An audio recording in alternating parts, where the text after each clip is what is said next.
अच्छा, अब हम राइटिंग पार्ट पे आते हैं। ये तो मैंने आपको एक्सप्लेनेशन दे दी कि प्रपोज़ल क्या है। अच्छा, अब राइटिंग अगेन ये रिपोर्ट राइटिंग की तरह हेडिंग्स में की जाती है proposal.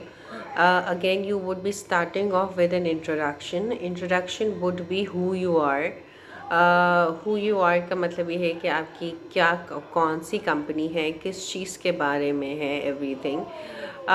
If you're not a company, still you're giving a proposal for anything. Maybe you're an entrepreneur, maybe you're a freelancer, maybe you're a blogger, or maybe anything. अगर आपकी कोई company नहीं है, स्टिल आप प्रपोजल दे रहे हैं किसी भी चीज़ को सेल करने का, और उसमें प्राइसिंग भी इंक्लूड कर रहे हैं, तो आप start again. You would be starting off with the basic info, and the basic would be that who you are, what your company is all about, or why you're writing, what is the purpose of writing, and what you're trying to convince on your product, your service, your idea, whatsoever. जो भी आप जिस पे भी आप convince कर रहे हैं, वो आप अकॉर्डिंगली आपने इंट्रोडक्शन में बता दिया. Then you would be coming to your second part of your proposal, जो कि सब को इंट्रोड्यूस करेगा, आपके प्रोडक्ट्स को, आपकी सर्विसेज को, जो भी आप ऑफ़र कर रहे हैं उसके बारे में आप 360 डिग्रीज इंफॉर्मेशन देंगे. जैसे कि मैं उसी एग्ज़ाम्पल को कंटिन्यू करती हूँ, जो कि मेरी कंपनी थी जो सैनिटाइजेशन गेट्स और मास्क और सैनिटाइज़र्स ये सब प्रोवाइड कर रही है. तो मैं फिर सेकंड पार्ट में अपनी ये बताऊंगी अपना प्रोडक्ट पोर्टफोलियो. और प्रोडक्ट पोर्टफोलियो में मैं एक एक करके हेडिंग डाल के कि व्हाट आई एम प्रोवाइडिंग, और how good they are in quality, और एवरीथिंग जो भी मुझे मेरा जो भी बिज़नेस है, जो भी मेरा बिज़नेस आइडिया है, आई would be explaining it in the second part after the introduction. और फिर मैं आ जाऊंगी आपकी प्राइसिंग पे. प्राइसिंग कह लें, आप कॉस्टिंग कर लें. Pricing means that what the customer needs to pay in order to get my services or in order to get my product. मैं उसकी एक मेजर प्राइसिंग रखूँगी जो भी उसको बेयर करनी होगी. जैसे कि मैंने है एक कॉलम, मैंने एक टेबल बना दिया जिसमें मास्क है और सैनिटाइजेशन गेट्स हैं और सैनिटाइज़र्स हैं और मे बी कोई स्प्रेज हैं. उनकी मैंने एक कॉलम बना के उसमें लिख के और फिर उसके साथ वाले कॉलम में मैंने उसकी प्राइसिंग दे दी.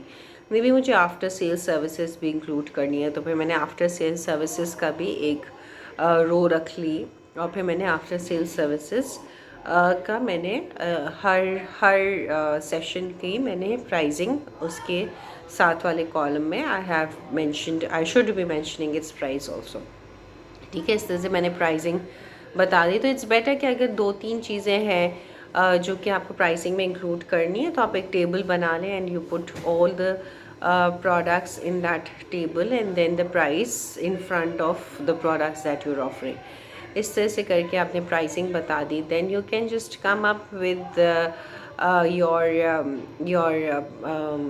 action plan. एक्शन प्लान का मतलब ये कि वो आपका कितने टाइम में आप ये सब कुछ कंपनी में इम्प्लीमेंट कर देंगे.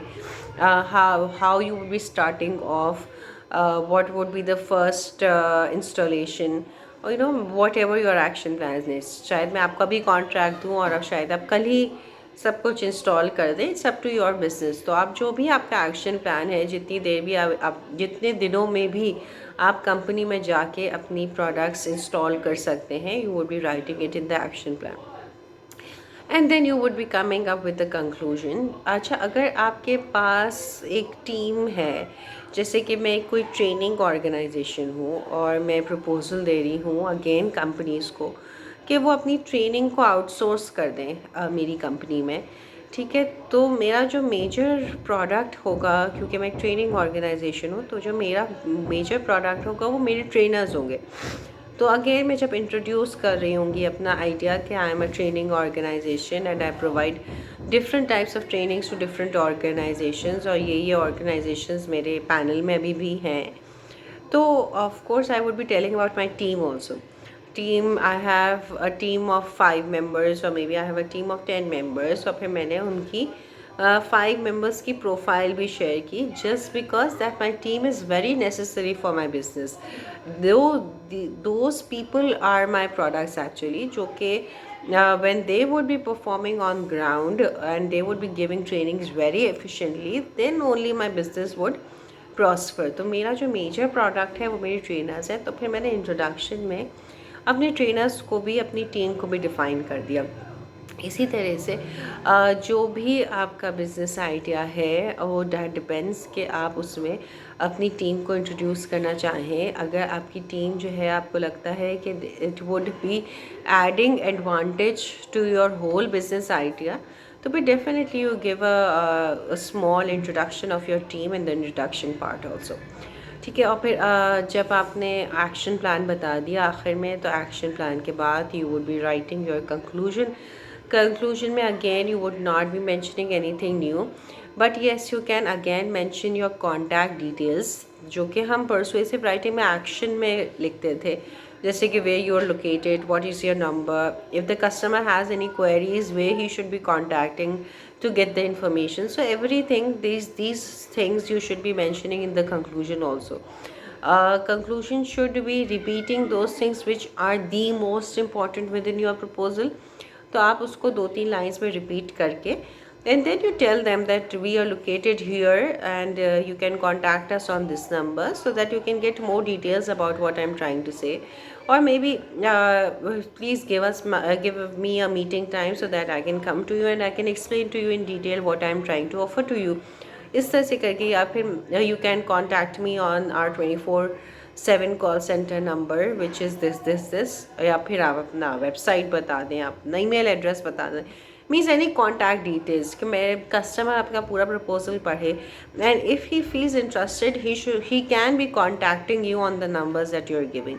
So that is the basic purpose of writing your contact details within the last part of the proposal. That is your conclusion. ठीक है. अब इसको हम यूजुअली मेमोरेंडम फॉर्मेट में ही लिखते हैं, और प्लीज़ मेक श्योर कि आप इसको हेडिंग्स में ज़रूर लिखिएगा प्रपोजल को. अगेन, क्योंकि ये 2 पेजेस में तो मिनिमम आपका ये सारी डिटेल्स आप मेंशन करेंगे ही, तो ऑब्वियसली इट्स बेटर. आपको रीडेबिलिटी बढ़ानी है तो रीडेबिलिटी बढ़ाएंगे आप, तो आप हर पार्ट की एक हेडिंग मेंशन कर दें और फिर उसके नीचे आप डिटेल्स बताएं which should be very crisp to the point, not a lot of details कि कस्टमर जो है वो he feels lost and then he doesn't pay attention to whatever you're writing. ठीक है, ये हो गया. अब now I would be again trying to get some sample proposal, और फिर मैं वो आप लोगों को यहाँ पे पोस्ट करती हूँ, so that you can get the idea of it कि किस तरह से proposal draft किया जाता है. And then obviously, as in every class, like we practice, so I would be again give you a practice assignment so that you can practice on it, and you would be having a hands-on experience of writing a proposal, a business proposal. Thank you so much. Allah Hafiz, everyone.